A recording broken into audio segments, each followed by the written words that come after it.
Yeah. Yeah. What are you doing? Because I need to charge it. I don't have any miles left. So I'll be leaving soon. So it's Sorry, fine. what?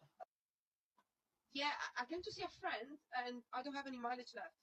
So I'm just charging it. I saw you have a charger, so it's perfect, you know. Thanks. Okay, no, hold on a minute, yeah, but like, why are you using my charger? Because I need to. I need to. I can't go anywhere. I can't go back home. But how is that how is that my problem? But it's not your problem. Don't worry. It's totally fine. Because as soon as I finish, I'll go. It's my charger, it's my drive. Like, one, you parked on my drive. Two, you're using my charger. Oh, it's not an issue. Come on, you. Okay, there's space to park the car. You have space, and you have a charger. Yeah. It's a win-win. No? But how is it a win-win? Because I'm charging my car and then I'm leaving. I'm going. I'm not staying here, obviously. So then you can charge yours. I'm just a bit confused. Why? Because I just don't understand what's happening. Oh my God, I'm just charging my car because you have a charger.